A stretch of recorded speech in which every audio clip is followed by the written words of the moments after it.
من يهده الله فلا مضل له ومن يضلله فلا هادي له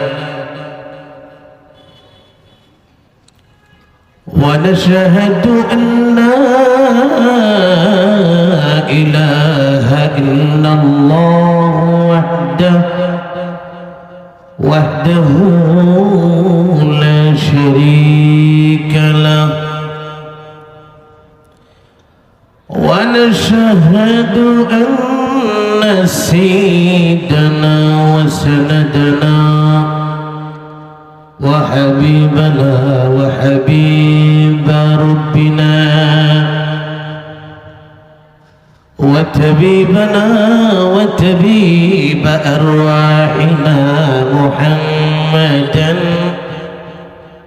عبده ورسوله الذي أرسل إلى الناس كافة بشيرا ونذيرا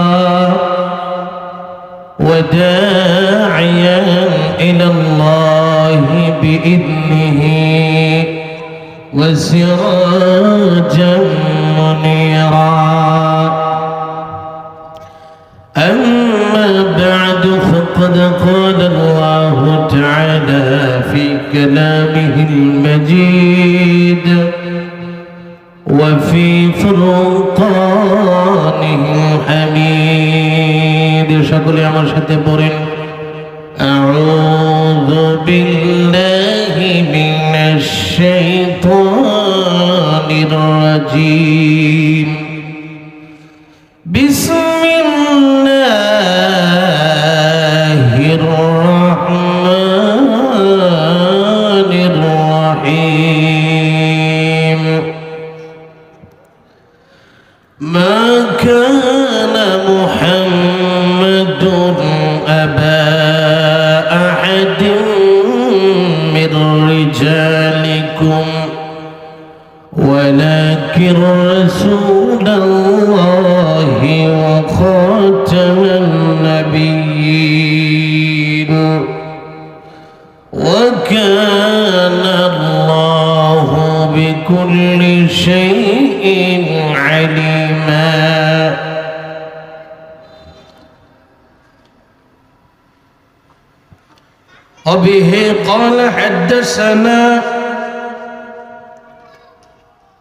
وبه قال حدثنا يحيى بن بكير قال حدثنا قال أخبرنا الليث عن عقيل عن ابن شهاب عن عروة بن الزبير عن عائشة أم المؤمنين رضي الله تعالى عنها قالت أول ما بدي به رسول الله صلى الله عليه وسلم من الوحي الرؤيا الصالحة في النوم أو كما قال النبي عليه الصلاة والسلام بادشاہ جرم مارا درگزار بادشاہ جرم مارا درگزار میں گناہگاری میں تو آمرزگار تو نے کھوکاری معبود کر دئیم جرم بے انداز بے حد کر دئیم الحمدللہ ثم الحمدللہ জামিয়া রওজাতুল উলুম কওমি মাদ্রাসা নরসিংদীর উদ্যোগে 2 দিন ব্যাপী ইসলামী মহাসম্মেলন এর শ্রদ্ধাভাজন সভাপতি সাহেব এবং মঞ্চে উপবিষ্ট হযরতে উলামায়ে কেরাম দূর দূরান্ত থেকে আগত ইসলাম প্রিয় মুসলমান ভাইরা পর্দার আড়ালে অবস্থানরত আমার সম্মানিত মা ও বোনেরা, আল্লাহ পাকের দরবারে আমরা শুকরিয়া জ্ঞাপন করছি যে মহান রব্বে করিম আমাদেরকে আজকের এই মুক্তি বরকতময় মাহফিলে আসার বসার কোরআন ও সুন্নাহের আলোকে বয়ান শোনার তৌফিক দান করেছেন। এই জন্য আমরা অন্তরের অন্তঃস্থল থেকে শুকরিয়া আদায় করি, বলি আলহামদুলিল্লাহ। একটু জোরে সরে আমরা শুকরিয়া আদায় করি, বলি আলহামদুলিল্লাহ। ওলামা একরাম উপস্থিত হয়ে গেছেন, সকলেই বয়ান করবেন। আমি অল্প সময়টুকু নিচ্ছি আপনাদের থেকে। ভাইরা আমার, আল্লাহ রাব্বুল আলামিন বিশ্ব নবী রাহমাতুল লিল আলামিন হযরত মুহাম্মদুর রাসূলুল্লাহ সাল্লাল্লাহু আলাইহি ওয়াসাল্লামকে আল্লাহ দুনিয়ার মধ্যে প্রেরণ করেছেন। আল্লাহ পাঠাইছেন। কেন পাঠাইছেন এটার একটা উদ্দেশ্য আছে না নাই? কেন পাঠাইছেন এটার একটা উদ্দেশ্য আছে না নাই? আল্লাহ একটা উদ্দেশ্য করে রাসূলকে পাঠাইছেন। বিশ্বনবী রাহমাতুল লিল আলামিন এর উপর ওহী নাযিল করেছেন। আল্লাহ ওহী নাযিল করেছেন রাসূলের উপর। কয় 23 বছরে আল্লাহর রাসূলের উপর ওহী নাযিল হয়েছে।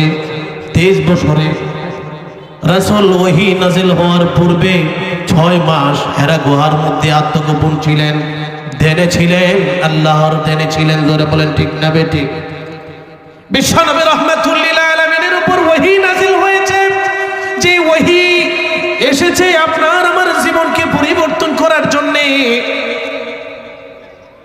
প্রত্যেকটা মানুষ কিভাবে তার জীবনকে পরিবর্তন করতে পারে, কিভাবে আপনার আমার জীবনকে পরিবর্তন করতে পারে, আমরা আখিরাতের জীবনকে গড়তে পারি, দুনিয়াকে পরত্যাগ করতে পারি, আখিরাতকে আমরা কিভাবে পাইতে পারি, কবরের জিন্দেগিকে আমরা সুন্দর করতে পারি। বিশ্বনবী রাহমাতুল লিল আলামিনের উপর সেই কোরআন নাযিল করেছেন কে? জোরে আওয়াজ দিয়ে বলেন কে? মহান আল্লাহ রাসূলের উপর কোরআন নাযিল করেছেন। যেই কোরআন নাযিল করার সময় আল্লাহর রাসূলের উপর কত কষ্ট না আল্লাহর রাসূল করেছেন। হযরত জিবরাইল আলাইহিস সালাতু ওয়াস সালাম আল্লাহর রাসূলের উপর হেরা গুহার মধ্যে এসেছেন বিকাট এক শরীর আকৃতি নিয়ে। জোরে বলেন ঠিক না বেঠিক? রাসূলের উপর কোরআন নাযিল হওয়ার জন্য, নাযিল করার জন্য জিবরাইল আমিন নামে আসেন। হেরা গুহার মুহূর্তে যখন রাসূল ধ্যানের মধ্যে ছিলেন, যখন রাসূল আল্লাহর ধ্যানের মগ্ন ছিলেন, ওই সময় হেরা গুহার মধ্যে জিবরাইল আলাইহিস সালাম কোরআন নিয়ে আসেন। সর্বপ্রথম যে কোরআন নাযিল হয়েছে সে কোরআন হলো সূরাতুল আলাকের ইকরা। সূরাতুল আলাকের 5টি আয়াত। জোরে বলেন ঠিক না বেঠিক? ইকরা বিসমি রাব্বিকাল্লাযী খালাক, খালাকাল ইনসানা মিন আলাক, ইকরা ওয়া রাব্বুকাল আকরাম, আল্লামা আল্লাযী আল্লামা বিল কলম, আল্লামাল ইনসানা মা লাম ইয়ালাম। এই আয়াত আল্লাহ নাযিল করেছেন।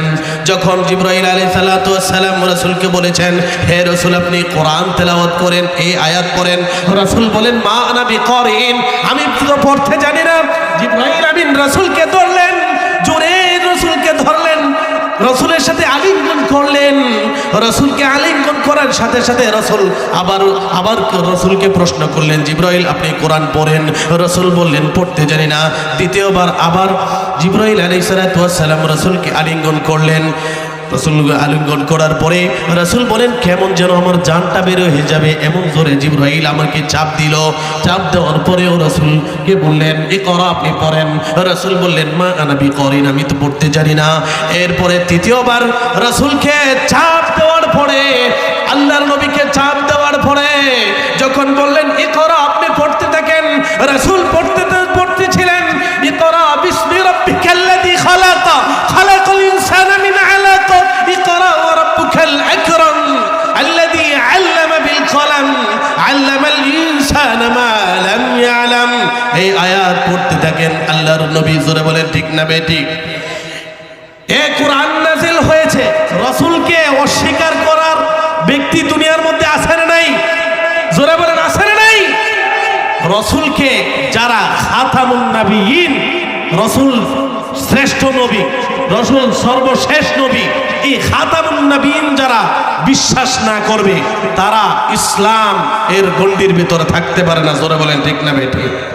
আজকে যুগে যুগে মুসাইলামুল কাজ্জাব সহ যারা মিথ্যা নবুয়তের দাবি করেছিল তারা পৃথিবীর বুকে তারা চিরন্তন জীবিত থাকতে পারে নাই। জোরে বলেন ঠিক না ঠিক? তারা ধ্বংস হয়ে গেছে। আপনার ভারত পাকিস্তানের পাঞ্জাব প্রদেশের গুরুদাসপুর জেলার মির্জা গোলাম মাহমুদ কাদিয়ানি, সেও নাকি এখন আহমদিয়া জামাতের নবী। জোরে কোন নাউজুবিল্লাহ। সে হলো চেরাগ বিবির ছেলে গোলাম আহমদ কাদিয়ানি।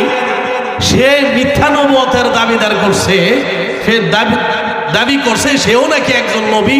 তারই এখন একটা গ্রুপ আছে আপনার আহমদি জামাত, যেটাকে বলা হয় আপনার কাদিয়ানি জামাত। ওরা বলেন ঠিক না ঠিক?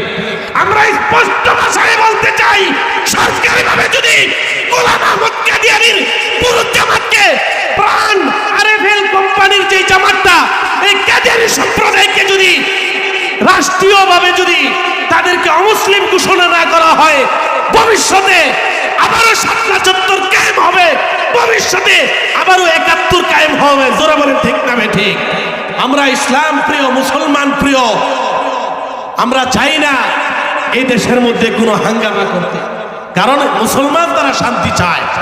কিন্তু যারা শান্তি নষ্ট করতে যায় তাদের মোকাবেলা মুসলমান করতে পারে। জোরে বলেন ঠিক না ঠিক? হে মুসলমান, আমরা স্পষ্ট ভাষায় জানিয়ে দিতে চাই সরকারকে, ডক্টর ইউনূসকে জানিয়ে দিতে চাই যে কাদিয়ানীদেরকে রাষ্ট্রীয়ভাবে তাদেরকে অমুসলিম ঘোষণা করতে হবে। আল্লাহ আমাদেরকে, আমাদের সরকার প্রধানকে এবং সকল মুসলমানদেরকে ঐক্য থেকে তাদেরকে অমুসলিম ঘোষণা করার তৌফিক দান করেন। সকলে বলেন আমিন। ওয়া আখিরু দাওয়ানা আনিল হামদুলিল্লাহি রাব্বিল আলামিন।